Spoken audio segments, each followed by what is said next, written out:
Hi, my dear student. Good evening, all of you. Today, I started the very current session in this time and hope that you all are very well by the grace of your parents and blessing of the divine guru of your family. So, without kill your important time, I am starting the very important topics in the organic chemistry. That topic is known as isomerism. Okay,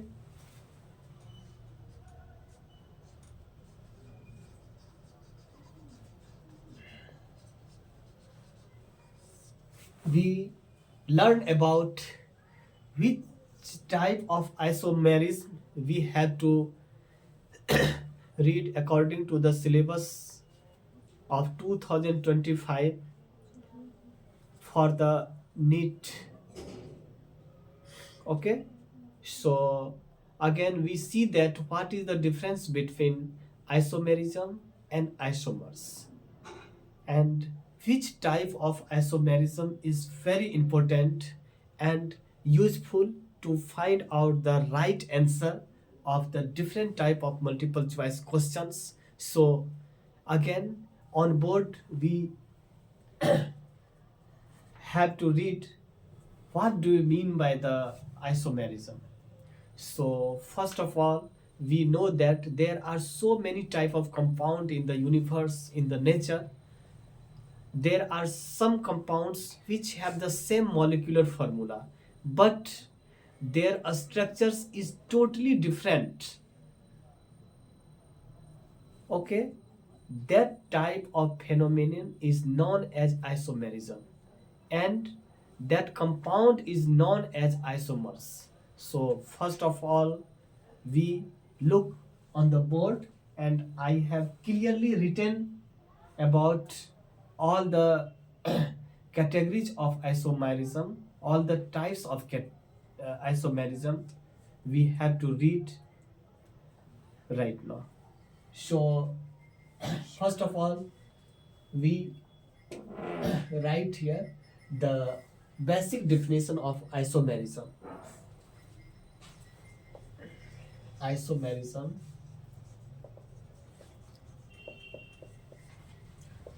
the compound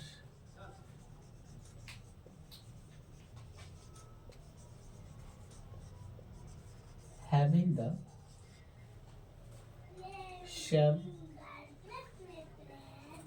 molecular formula but different properties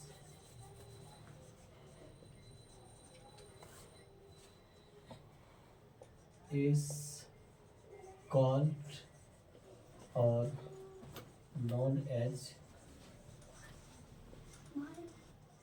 isomers, and this phenomena this phenomenon is known as or called as isomerism.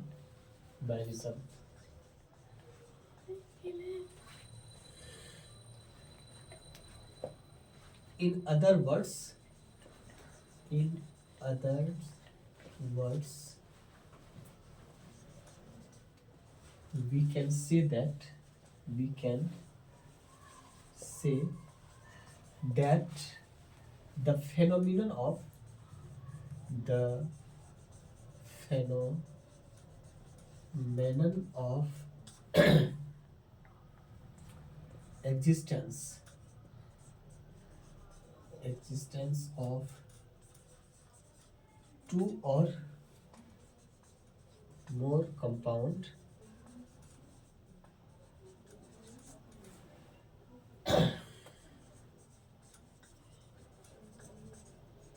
possessing having the same MF but different properties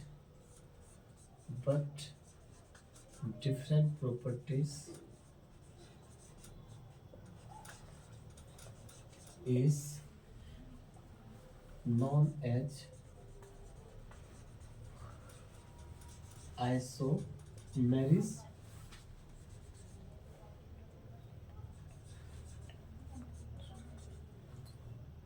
and compound is called isomers. Okay, this is the main difference between the isomerism and isomers. Basically, you can say that isomers is nothing but this is a type of compound which may be different according to the structures, but their properties will be totally different from each other, one and each other. जितना भी isomers है वो एक ऐसे यौगिक है जो बिल्कुल अणुसूत्र में अगर हम देखेंगे तो वो बिल्कुल सेम होता है, लेकिन जो उनका संरचना है, संरचना क्या हो गया कि उनके परमाणुओं का अणु में जो कर्म है वह बिल्कुल ही भिन्न होता है। इसके कुछ एग्जाम्पल्स आपको आगे हम पढ़ेंगे। तत्काल हम लोग एक फ्लो चार्ट के माध्यम से देखेंगे आइसोमेरिज्म के कितने टाइप्स होते हैं। तो एक बार मैं फिर से आपको बता देता हूं कि आइसोमेरिज्म का अगर सही डिफिनीशन आपसे कोई अगर पूछता है तो आपको क्या बोलना है, ऐसा परिघटना जिसके द्वारा दो या दो से अधिक यौगिक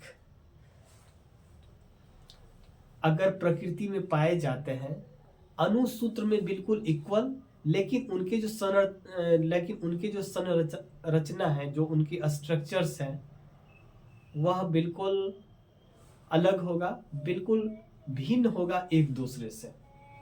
उनके जो गुण हैं वो भी बिल्कुल भिन्न होगा। और इसी घटना को मतलब उसके विभिन्न गुण को पाए जाने की जो घटना है, अणुसूत्र समान रहते हुए भी हम लोग उस घटना को जो है, उस परिघटना को हम लोग क्या कहेंगे, आइसोमेरिज्म। और हिंदी में आइसोमेरिज्म को बोला जाता है समावयवता। और जो दो या दो से जो अधिक यौगिक हैं, अगर वह बिल्कुल ही अणुसूत्र बिल्कुल समान रिप्रेजेंट कर रहा है, प्रदर्शित कर रहा है, तो उसको हम लोग आइसोमर्स बोलेंगे, मतलब समावयव बोलेंगे। तो अब हम लोग फ्लो चार्ट के माध्यम से देखेंगे कितने प्रकार के आइसोमर्स नेचर में अवेलेबल है। और आपके सिलेबस में जितना है वो तो मैं बिल्कुल 1 बाय 1 करके मैं अभी आपको ऑन बोर्ड में आपको बताने जा रहा हूं। तो एक बार फिर से आप लोग इसको रिवीजन के तौर पे याद करेंगे।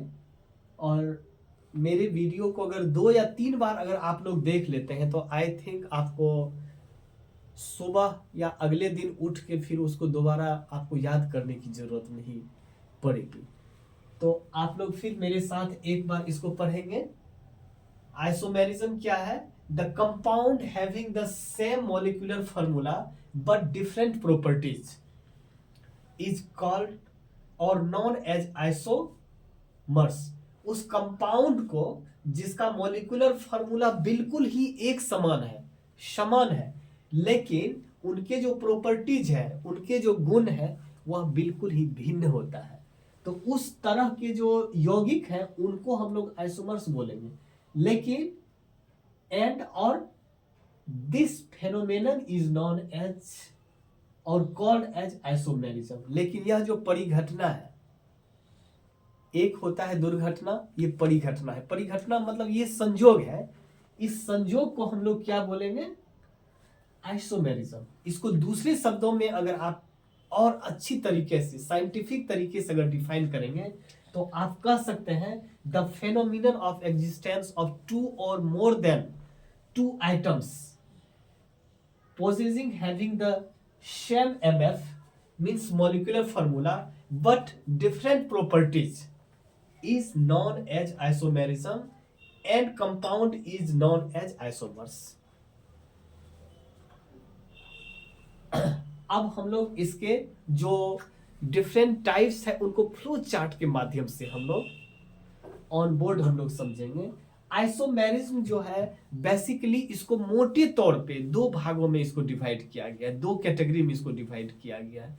मतलब आइसोमेरिज्म का दो टाइप्स हो गया, दो उनका कैटेगराइजेशन हो गया। आप लिख सकते हैं isomerism can be broadly divided into two categories और isomerism are divided into two types.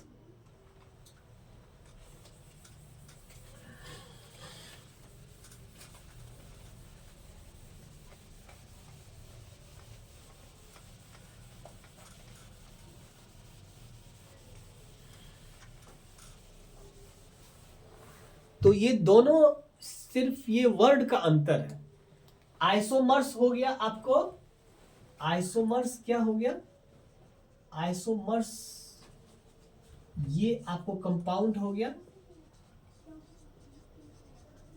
लेकिन आइसोमेरिज्म क्या हो गया, आइसोमेरिज्म जो हो गया यह एक प्रकार का फेनोमेनन हो गया, बस यही डिफरेंट है, फेनोमेनन। जो नेचर में कंपाउंड है उसके नाम अलग हो सकते हैं लेकिन उनका जो मॉलिक्यूलर फार्मूला है एमएफ है, यह बिल्कुल 1 2 3 4 5, अगर 5 कंपाउंड है तो उस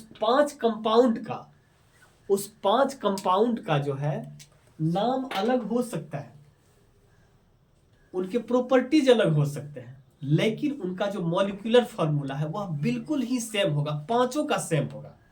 लेकिन अगर उनको सजा के उनके कंपाउंड, उस कंपाउंड के अंदर जो परमाणु है उसके अणु में मौजूद उनका जो संरचना है, मतलब उनके जो आबंध है, उस अणु के अंदर परमाणुओं के आबंधन का जो कर्म है वह बिल्कुल आपका डिफरेंट हो जाएगा।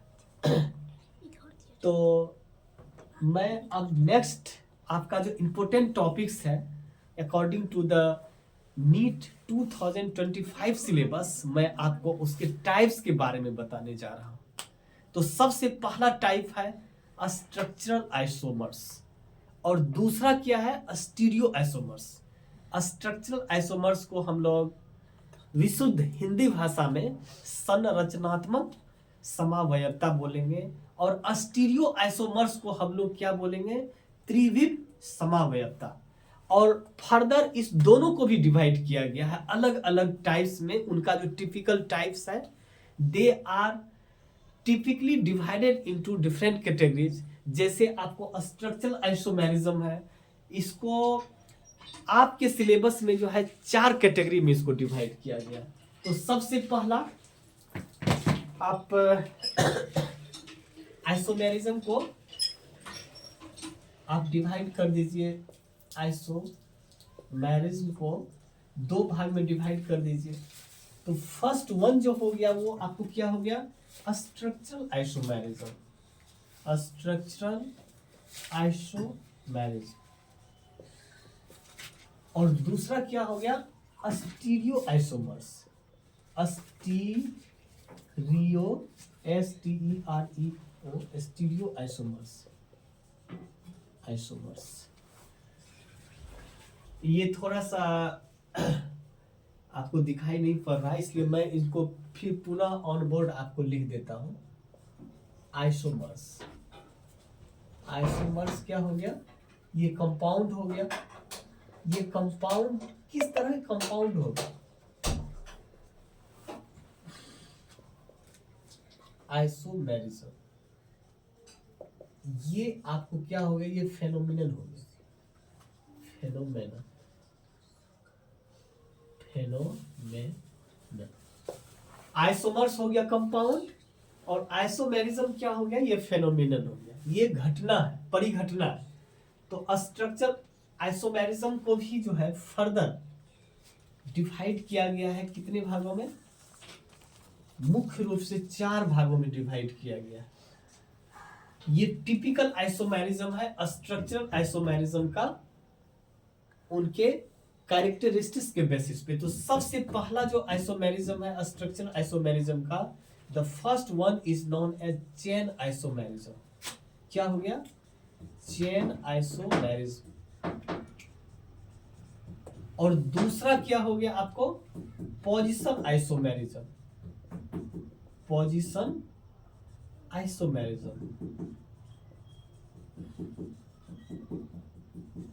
तीसरा हो गया फंक्शनल ग्रुप।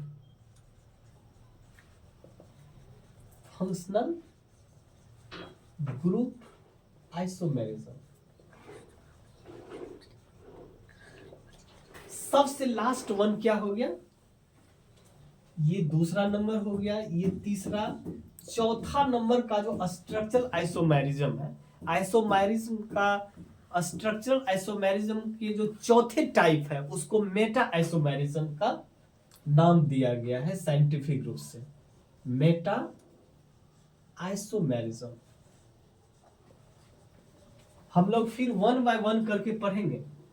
स्ट्रक्चरल आइसोमेरिज्म का भी डिफिनेशन आपको बिल्कुल ही आपको स्लिप ऑफ द टंग आपको होना चाहिए, जो इस फ्लो चार्ट के बाद मैं आपको पढ़ाऊंगा। तो अब आते हैं हम लोग जो दूसरा नंबर का जो मोटे तौर पे जो आइसोमेरिज्म है, जिसको स्टीरियो आइसोमेरिज्म है। This can be classified into 2 categories. The first one is known as geometrical isomerism, और second one is known as optical isomerism. The second one is known as optical isomerism. Clear हो गया? बस कितने total isomerism कितने हो गए? 4 इधर और ये 2, टोटल 6 आइसोमेरिज्म आपको पढ़ना है। आपके ऑब्जेक्टिव में आ भी सकता है which geometrical isomerism is the type of isomerism. उसके फर्स्ट ऑप्शन में दे देंगे आपको स्ट्रक्चरल आइसोमेरिज्म, दूसरा में दे देंगे पोजीशन आइसोमेरिज्म, तीसरा में दे देंगे फंक्शनल आइसोमेरिज्म, लास्ट में दे देंगे आपको स्टीरियो आइसोमेरिज्म। तो ये किस तरह के आइसोमेरिज्म में आते हैं? स्टीरियो आइसोमेरिज्म का यह एक कैटेगरी है, एक टाइप्स है। तो यह आपको जियोमेट्रिकल आइसोमेरिज्म के अगर टाइप्स पूछेंगे, which type of isomerism is known as geometrical isomerism, you have to select the last one multiple objective option number 4 D। आपको सेलेक्ट करना है क्या? स्टीरियो आइसोमेरिज्म, जिसको हिंदी में बोला जाता है त्रिविम समावयवता। त्रिविम समावयवता इसको बोला जाता है आपको। ये हो गया संरचनात्मक। ये क्या हो गया? संरचनात्मक समावयवता।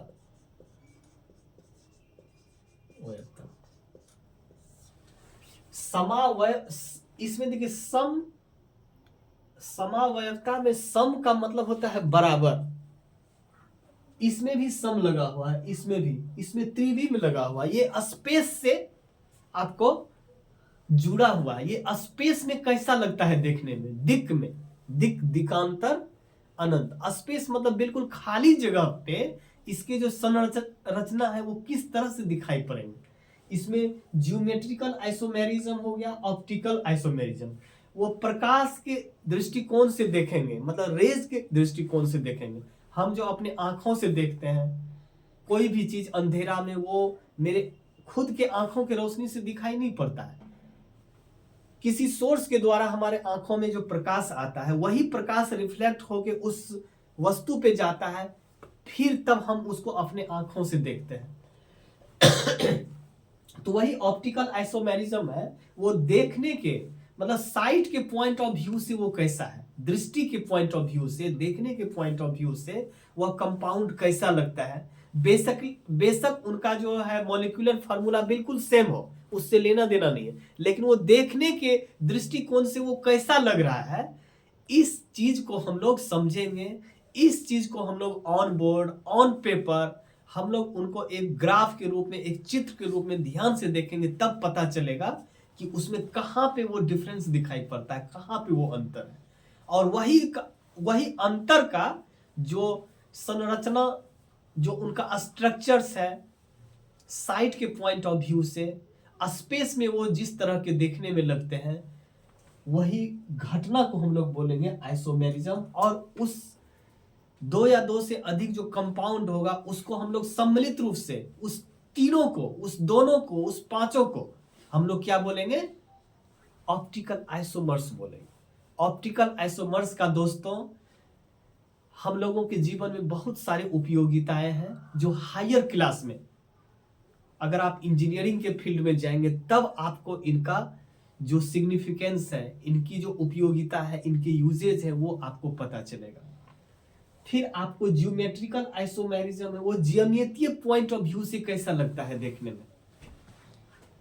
जियोमेट्री आइसोमर्स दो से ज्यादा होगा या दो होगा, मिनिमम दो ऐसा कंपाउंड जो है ले लीजिए, जो जियोमेट्रिकल पॉइंट ऑफ व्यू से वो कैसे लगते हैं देखने में,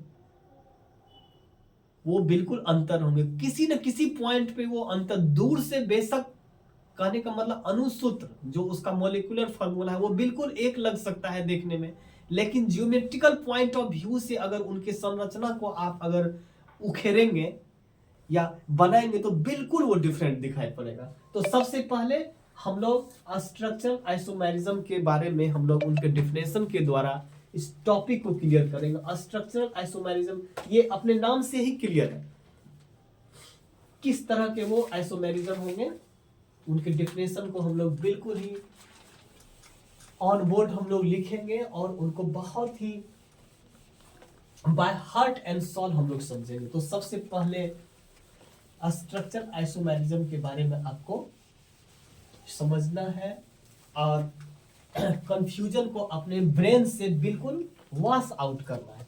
तो सबसे पहले आप लिखिए compound having the same molecular formula, वही घिसी पिटी बात है। स्ट्रक्चर आइसोमेरिज्म के बारे में क्या होगा,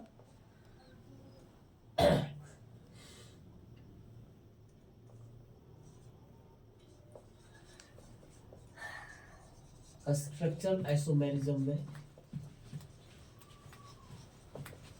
इसमें भी क्या होगा, जो कंपाउंड होगी स्ट्रक्चर आइसोमर्स, ये कंपाउंड मतलब हो गया आइसोमर्स जो होगा, इसका जो एमएफ होगा वो क्या होगा, बिल्कुल सेम होगा। एमएफ क्या हो गया, मॉलिक्यूलर फार्मूला सेम होगा, लेकिन इसमें डिफरेंट क्या हो गया,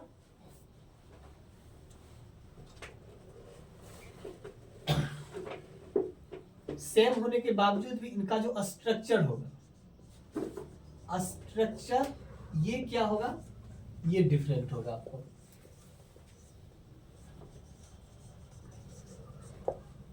अब कहां डिफरेंट होगा वो हम लोग बाय एग्जांपल हम लोग समझेंगे। तो आप इसके बारे में थोड़ा सा लिखिए, compound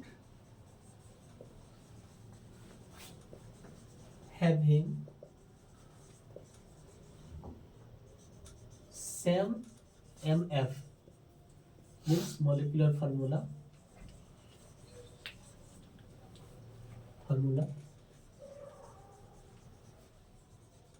but different structures। Different structure से मतलब तात्पर्य है कि मैनर्स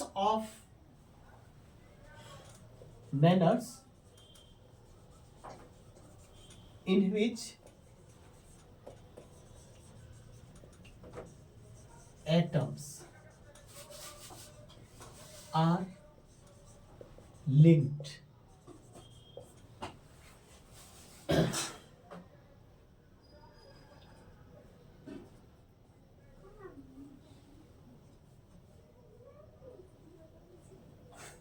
ठीक, तो है क्या, compound having the same molecular formula, but MF उनका बिल्कुल सेम होगा, लेकिन उनके जो स्ट्रक्चर्स है वो बिल्कुल डिफरेंट होंगे।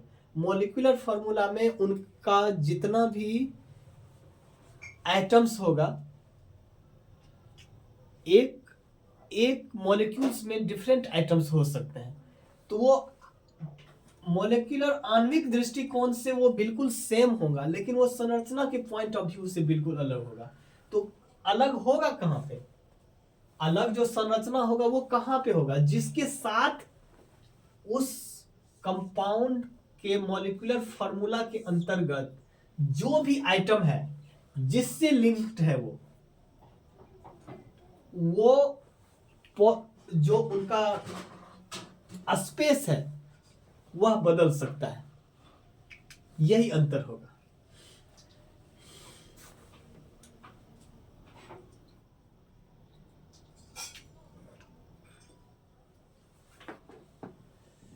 कुछ एग्जांपल्स हैं, जैसे एक एल्केन ग्रुप का आपको एक कंपाउंड है, मैं उसके बारे में आपको बता रहा हूं, C5H10H12, ये आपको क्या हो गया, किसका है, पेंटेन का, पेंटेन।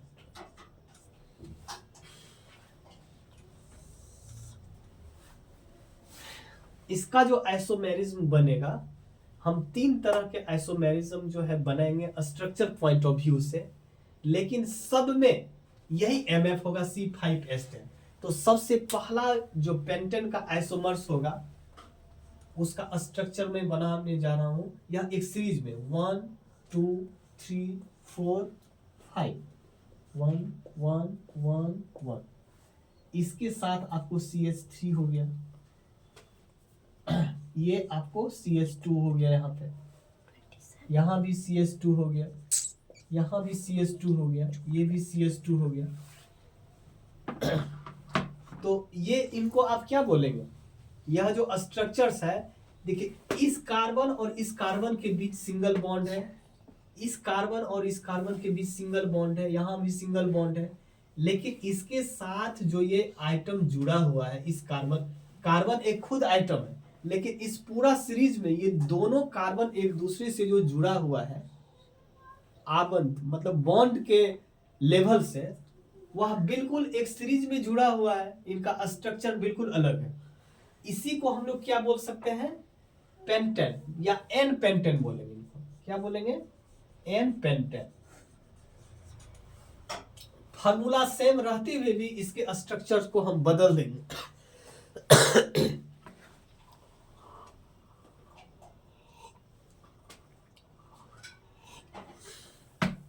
तो देखिए इसका जो नेक्स्ट आपको एक स्ट्रक्चर में बना रहा हूं, आप लोग उसको ध्यान दीजिए।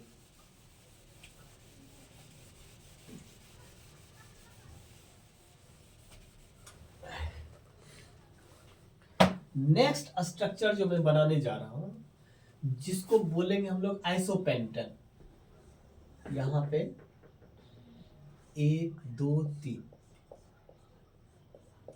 ये देखिए ये हो गया, इसके साथ एक मिथाइल ग्रुप आपको यहां पे जोड़ना है, CH3।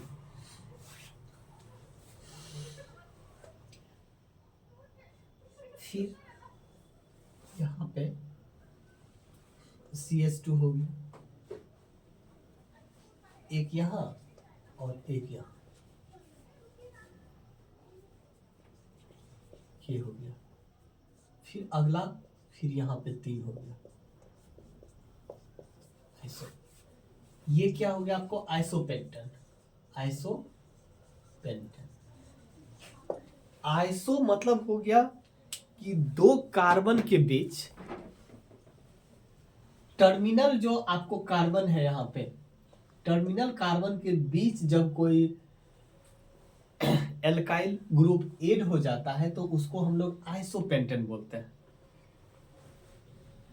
इसमें भी देखिए इसके इस स्ट्रक्चर के आधार पे आप इनका जो MF अगर बनाएंगे तो वही आएगा C5H12। तो ये देखिए यहाँ भी आपको सेम है, यहाँ भी वही है, पेंटेन में भी सेम MF है आपको C5H10। इसका तीसरा जो स्ट्रक्चर्स है वो मैं बताने जा रहा हूँ। देखिए नाम अलग है, फॉर्मूला सेम है, लेकिन ये अलग कंपाउंड है, ये अलग कंपाउंड है। तो हम कह सकते हैं कि तीनों का